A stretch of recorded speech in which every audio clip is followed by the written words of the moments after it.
Hello everyone, welcome to Sri Ram's IAS. I hope everybody is doing good. You guys are fine at your place. Let's start with today's session where we'll discuss these articles. एक जल्दी से एक idea देती हूँ कि what we have to cover today. Now as far as today's session is concerned, we'll talk about Red Panda, prelims के perspective से. Ken Betwa project काफ़ी पुराना प्रोजेक्ट है, न्यूज़ में आ गया है वापस, तो ये मेंस के लिए भी इंपॉर्टेंट है, प्रीलिम्स के लिए भी इंपॉर्टेंट है. Viksit Panchayat Karmayogi initiative GS paper 2, Svamitva scheme GS paper 2, China to build world's largest hydro power dam, कहाँ पर? तिब्बत के अंदर. इंडिया पे इस पे क्या इफेक्ट पड़ेगा, इंडिया का क्या रिस्पॉन्स है, वो देखेंगे. इंटरनेशनल रिलेशन से लिंक करता है paper 2 again. So this will be a topic of discussion for today. Please mark your attendance by liking this lecture. Comment section आपके पास है ही सही, आप शेयर कर सकते हो इन सेशंस को with your friends, those who are preparing for UPSC, SSC, State PCS, क्योंकि ये सेशंस हर एक के लिए रेलिवेंट है. अच्छा, अगर आप प्रीलिम्स 2025 के लिए प्रिपेयर कर रहे हो, so we have the course for you that is currently running, prelims mastery course 2025 के लिए. कॉन्टैक्ट नंबर आपको स्क्रीन पर दिख रहा होगा, कॉल कर लीजिएगा ताकि you get the complete information about this course. इसमें आपको करंट अफेयर्स और प्रीवियस ईयर क्वेश्चंस के साथ थीमेटिक लेक्चर्स, CSAT की classes, 1-to-1 mentorship, everything is available. Test series भी है.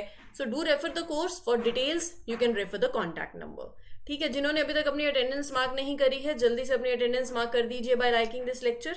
कमेंट सेक्शन आपके पास है ही सही. As I have said, you can share your feedbacks and do subscribe to the channel also. ठीक है, नाउ विल डिस्कस. पहले तो इन सर के बारे में पढ़ते हैं. इनका नाम है रेड पांडा. तो बहुत ही खूबसूरत सा ये एनिमल है, बड़ा क्यूट सा फेस है, पाया जाता है सिक्किम का, बेसिकली स्टेट एनिमल है. ठीक है, 2 रेड पांडास को अभी नीदरलैंड से दे आर बीइंग ब्रॉट और उनको रखा जाएगा पद्मजा नायडू हिमालयन जूलॉजिकल पार्क में. दार्जिलिंग में वो लाए जा रहे हैं. किस लिए? फॉर कंजर्वेशन ब्रीडिंग पर्पस के लिए, right, for the breeding purpose, ताकि इन स्पीशीज की कंजर्वेशन हो सके और इंडिया के अंदर और भी हो. तो इस पर्पस के लिए इन्हें लाया जा रहा है. अब ये जो रेड पांडा है, इनका साइंटिफिक नेम है एलुरिस फिल्जिन्स. तो ये साइंटिफिक नेम है इनका. ये आपको India, Nepal, Bhutan, Myanmar, southern China के जो माउंटेन्स हैं वहां पाए जाते हैं. तो मतलब आपको पता चल गया कि हाइट पे होते हैं. तो ये बेस्ट आपको 2200 टू 4800 मीटर की हाइट पे देखने को मिलेंगे in the mixed deciduous and conifer forest. साथ ही मतलब बैम्बू के पास अगर आप देखें, जहां पर डेंस अंडर स्टोरीज हो ऑफ बैम्बू, तो यहाँ रेड पांडा पाए जाते हैं. ये सिक्किम में, अरुणाचल प्रदेश में और दार्जिलिंग में, वेस्ट बंगाल में कालिम्पोंग डिस्ट्रिक्ट पड़ती है. तो इंडिया में यहाँ ये देखे जाते हैं. 50% जो रेड पांडा का हैबिटेट है, almost 50% of the red pandas habitat, वो आपको ईस्टर्न हिमालयाज में देखने को मिलेगा. तभी तो मैं सिक्किम, अरुणाचल प्रदेश, ये इनका हैबिटेट हो गया. सिक्किम का ये स्टेट एनिमल है. इनकी जो टेल होती है वो बहुत ही लॉन्ग बशी टेल होती है, जो उनको हेल्प करती है to cover them in the winters और वार्मथ देती है. इंडिकेटर स्पीशीज हैं ये, मतलब अगर इकोलॉजिकल चेंज हो रहा है तो वो वहां थ्राइव नहीं करते. बताते को जैसे ना, इंडिकेटर स्पीशीज क्या होती है, मान लो कोई अगर स्पीशीज है वो फ्रेश वाटर में रहती है और अगर वो कल को आपको वहां नहीं दिख रही, मतलब वो पानी या फ्रेश वाटर नहीं रहा, वो इंडिकेट कर रही है. तो ऐसे ये भी इंडिकेटर स्पीशीज हैं फॉर इकोलॉजिकल चेंज. इनका साइज हाउस कैट जैसा होता है अपने क्यूट फेस के लिए, डिफेंस चांस के लिए, अडोरेबल डिफेंस चांस के लिए बहुत ही ये फेमस है. नेस्टिंग ट्रीज का लॉस होना, बैम्बूज का लॉस होना, ये कुछ रीजंस हैं जिसकी वजह से इनकी डिक्लाइन देखने को मिल रही है, क्योंकि most of their forest home they are being cleared. मैं हमेशा यही कहती हूँ, see if we like it और not, but we people are responsible for it. अभी हमने कुछ दिन पहले ह्यूमन एनिमल कॉन्फ्लिक्ट के बारे में पढ़ा था और ये बहुत ही इंपॉर्टेंट आर्टिकल है. ये आपको जीएस पेपर 3 में काफी हेल्प करेगा. यहाँ से क्वेश्चंस बन सकते हैं ह्यूमन एनिमल कॉन्फ्लिक्ट को लेके. ठीक है जी. सो वी हैव, जैसे जैसे आर्टिकल्स आते हैं तो आप इनको साथ साथ अपने छोटे छोटे नोट्स बना सकते हो जो आपको मीन्स में हेल्प कर सकते हैं. कंजर्वेशन स्टेटस में ये एंडेंजर्ड में है, साइट्स में अपेंडिक्स 1 में है और वाइल्ड लाइफ प्रोटेक्शन एक्ट 1972 में स्केड्यूल 1 के अंदर है. ठीक है, पद्मजा, खाली स्पीशीज के बारे में बात करेंगे तो वो जूलॉजिकल पार्क कहेगा, मेरी क्या गलती थी. पद्मजा नायडू हिमालयन जूलॉजिकल पार्क वेस्ट बंगाल के अंदर है. कंट्री का, हमारे भारत का most successful conservative breeding programme जो है, it host for red pandas. Planned conservation breeding programme 1986 में शुरू हुआ as a part of global captive breeding master plan. तो ये जो जूलॉजिकल पार्क है, आपका होमवर्क है कि इसको मैप में लोकेट करना है. ठीक है, please do look it into the map. Now, there are sessions of polity. There are other series taken by different faculties. If you want, you can refer them. Channel subscribe कर लोगे तो you will get the notifications also. कोई एक single current affair topic पे आपको कोई doubt आ रहा है तो do refer these sessions. They will help you in your preparation for sure. ठीक है, चलिए आगे बढ़ते हैं. अगला आर्टिकल है आपके स्क्रीन के ऊपर, ये रहा. हाल ही union minister of personnel public grievances and pensions launch the initiative. Good governance day पे एक इनिशिएटिव लॉन्च हुआ है, दैट इज विकसित पंचायत कर्म योगी इनिशिएटिव. क्या है ये? प्रशासन गांव की ओर. इस इनिशिएटिव का मकसद है जो लोकल गवर्नमेंट होती है, पंचायती राज इंस्टीट्यूशंस हैं ना, उनको और ज्यादा इफेक्टिव बनाना ताकि वो कम्युनिटीज को और अच्छे से सर्व कर पाए. कैसे इफेक्टिव बनाओगे? उनकी स्किल्स को इम्प्रूव करके, है ना. जो इलेक्टेड रिप्रेजेंटेटिव्स होते हैं, पंचायत के मेंबर्स होते हैं, ये इनिशिएटिव कहता है let's help them, the officials learn more about good governance. कैसे प्लान करना है, कैसे डिसीजंस लेने हैं जो कम्युनिटी को बेनिफिट करें, वही तो गुड गवर्नेंस है. तो ये जो अभी इनिशिएटिव है ये पायलट फेज में से चल रहा है. मान लो जैसे उड़ीसा, असम, गुजरात और आंध्र प्रदेश में इट इज करंटली हैपनिंग कि अच्छा ये कैसे काम करता है, हाउ वेल इट वर्क्स. फिर बाद में ये और जगह पे भी स्प्रेड होगा, राइट. इसमें आप जैसे ऑनलाइन लर्निंग प्लेटफॉर्म होंगे way you can improve your skills, e learning, AI powered chatbots, right, way it will help them to find the information that they need very quickly. Mobile apps to make it easy for the people to access the knowledge, services on their phone, no matter where they live, right? So, अब इसको पढ़ते हैं. It is a part of broader प्रशासन गांव की ओर campaign. इसका aim क्या है? पंचायती राज इंस्टीट्यूशंस की कैपेसिटी को एनहांस करना, उनके कॉम्पिटेंस को एनहांस करना. कैसे?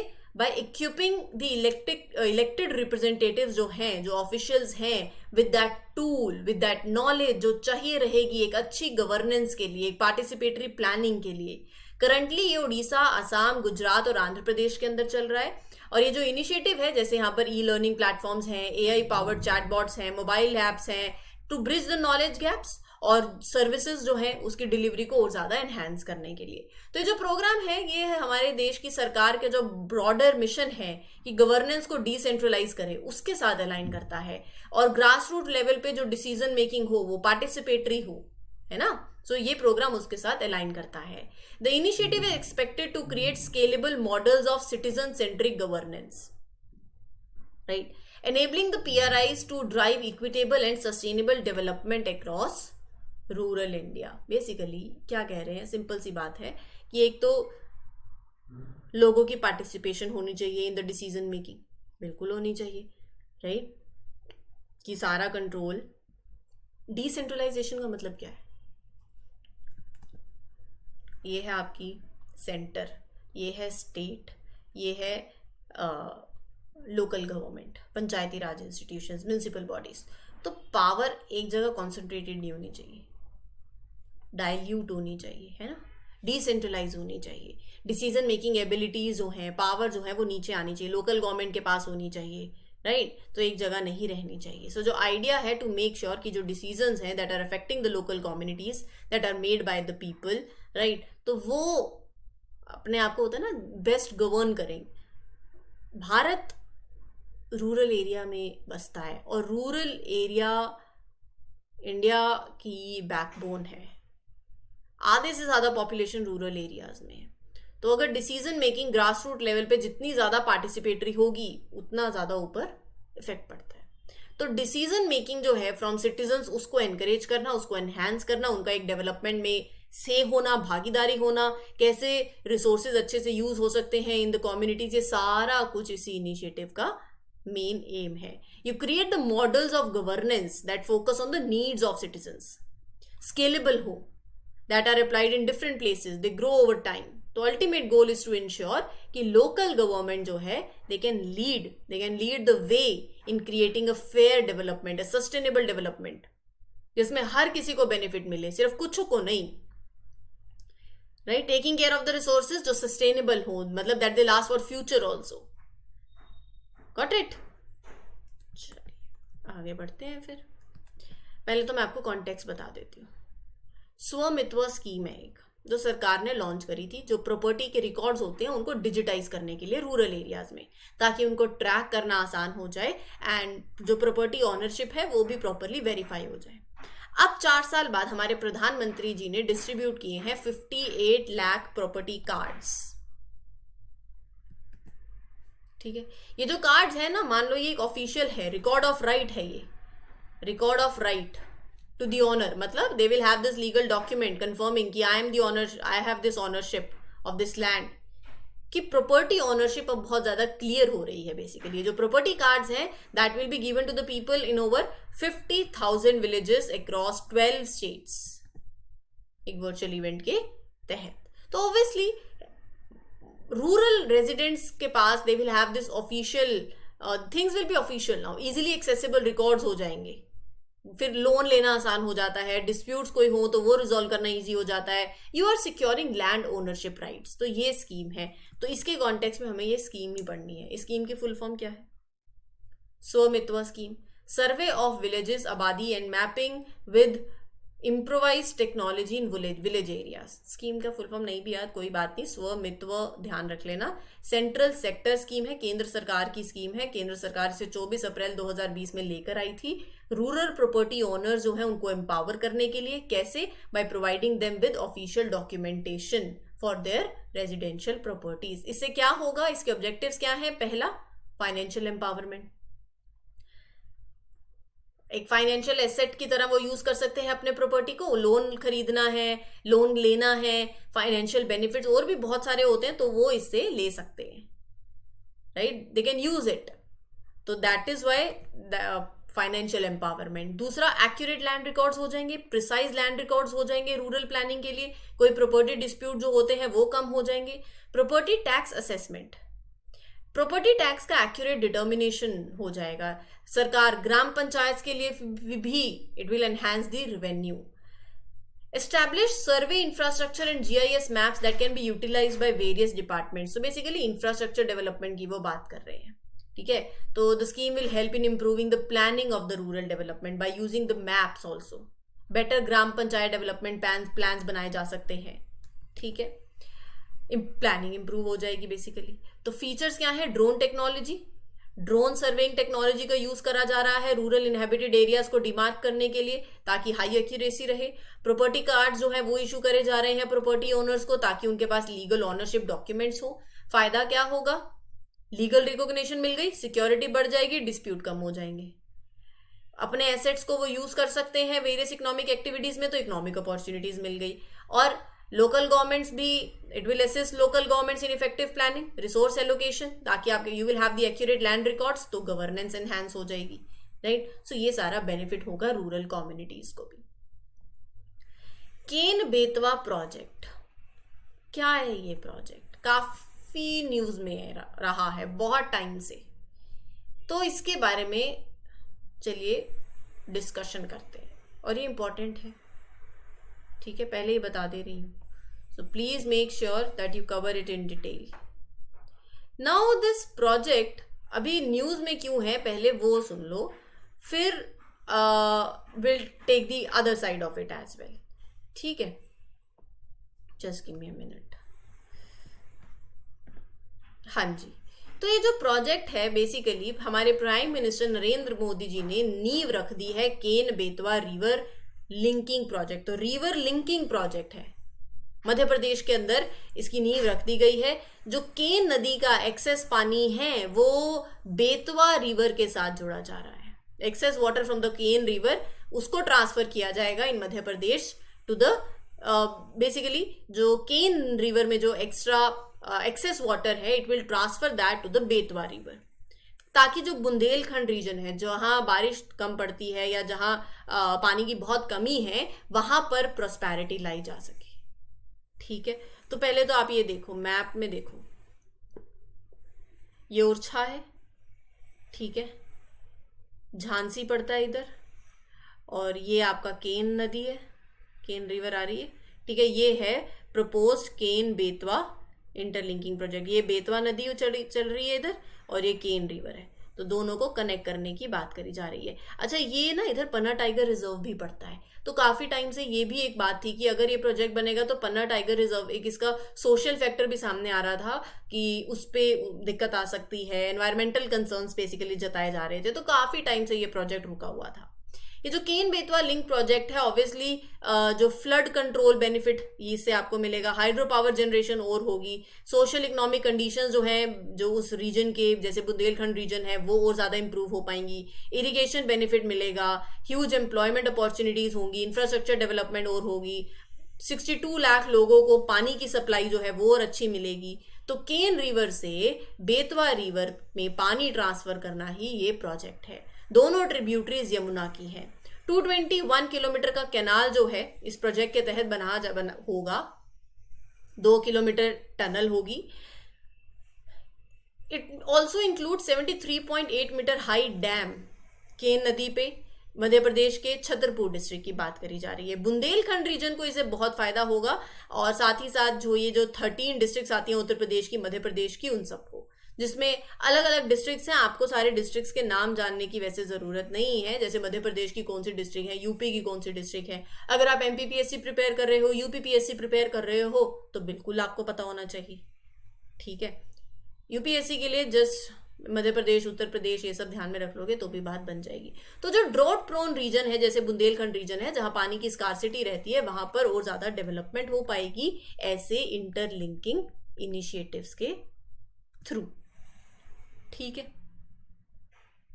क्लियर है। अब इस प्रोजेक्ट के कुछ कंसर्न्स रहे हैं। वो जो कंसर्न्स रहे हैं वो सोशल कंसर्न्स थे, एनवायरमेंटल कंसर्न्स थे। तो ये सारी चीजें आपको थोड़ा सा मालूम होनी चाहिए। ठीक है, जैसे ये डैम की कंस्ट्रक्शन बोली जा रही है, इससे कितनी ज्यादा डिफॉरेस्टेशन होगी। 98 square kilometre of the Panna national park will be submerge under water. 2 से 3 million trees will be cut down, local environment, biodiversity harm, ये सारे कंसर्न्स रहे हैं because of the dam project. Tigers जो हैं, टाइगर की population, the dam is located inside the Panna national park, वो ये टेंशन थी कि it might affect the tiger population also. Gharials, vultures, ये प्रोटेक्टेड एरिया है for this species, it might disturb the vulture nesting. तो displacement का भी एक सोशल इम्पैक्ट है कि डैम की कंस्ट्रक्शन से कितनी फैमिलीज डिस्प्लेस होंगी। कम से कम भी 5000 फैमिलीज डिस्प्लेस होंगी छतरपुर डिस्ट्रिक्ट के अंदर, 1400 फैमिलीज होंगी पन्ना डिस्ट्रिक्ट के अंदर, right. Many people that are living in these affected areas, they are protesting। क्यों? क्योंकि वो they believe कि compensation जो दिया जा रहा है उन्हें डिस्प्लेसमेंट का वो बहुत कम है। वो जो उनका जो लॉस ऑफ होम है, लाइवलीहुड है, specially in the Panna district, जो लोग कह रहे हैं कि वो कवर नहीं कर रहा है। तो कॉन्ट्रोवर्सीज और क्रिटिसिज्म बहुत था यहाँ पर। Supreme Court Central Empowered Committee raise concerns. क्या ये प्रोजेक्ट, क्या इसमें प्रॉपर वाइल्ड लाइफ क्लियरेंस है, क्या ये इकोनॉमिकली वर्थवाइल है, राइट। तो यूनियन मिनिस्ट्री ने अप्रूव कर दिया है the construction of this dam with उसी पन्ना टाइगर के कोर एरिया के अंदर। तो ये सारे इससे कंसर्न्स जुड़े हुए थे, तभी ये प्रोजेक्ट बहुत डिले हो रहा था। ठीक है, आप डेफिनेटली इन चीजों के बारे में सोचा करें। Are you getting my point? So ये बहुत इंपॉर्टेंट है कि बेनिफिट कर रहा है, कितना ड्रिंकिंग वाटर मिलेगा, पावर जनरेशन होगी, इरिगेशन होगी, लेकिन उसी के साथ साथ जो कंसर्न्स हैं, जो कंट्रोवर्सीज जो इस प्रोजेक्ट से जुड़ी हुई थी, वो भी I have shared with you. ठीक है, और ये बहुत इंपॉर्टेंट प्रोजेक्ट है, इसलिए मैं बोल रही हूँ प्लीज मेक श्योर कि यहाँ से प्रीलिम से भी और मेन से भी सवाल बन सकता है। सॉर्टेड है। Moving ahead with the next article. अब चाइना भी कुछ कर रहा है, चाइना की भी अलग अलग किस्से हैं चाइना के भी। चाइना ने एक मेजर प्रोजेक्ट अप्रूव किया है to build the world's largest hydro power dam. अब वो कौन सी नदी पे बना रहे हैं? Obviously Brahmaputra river, Yarlung Tsangpo river, जिसे ब्रह्मपुत्र रिवर भी बोलते हैं, हम ब्रह्मपुत्र बोलते हैं, तिब्बतन प्लेटू में यारलुंग ज़ांगपो बोला जाता है। बताया ये जा रहा है कि इस डैम की कंस्ट्रक्शन से 300 बिलियन किलोवाट आवर्स की इलेक्ट्रिसिटी जो है जनरेट होगी हर साल, राइट। तो ब्रह्मपुत्र रिवर जो है, ये तो एक तो आपका होमवर्क है। ब्रह्मपुत्र रिवर, चाइना ने कंस्ट्रक्शन जो है इस प्रोजेक्ट की अप्रूव कर दी है, जो कि वर्ल्ड का लार्जेस्ट हाइड्रो पावर डैम होगा। एम्बिशियस प्रोजेक्ट है, इसका एम यही है 300 बिलियन किलोवाट आवर की इलेक्ट्रिसिटी प्रोड्यूस करना हर साल। अब हम बात करते हैं इसके दूसरे एंगल पे कि इंडिया का क्या रिस्पॉन्स रहा है। इससे भी पहले आपको थोड़ा सा ब्रह्मपुत्र रिवर प्रीलिम्स के पॉइंट ऑफ व्यू से पता होना चाहिए। ब्रह्मपुत्र का सोर्स कहाँ है? तिब्बत। इंडिया में आती है, अरुणाचल प्रदेश से पास करती है, आसाम से गुजरती है, बांग्लादेश पहुंचने से पहले फाइनली बे ऑफ बंगाल में ड्रेन कर जाती है।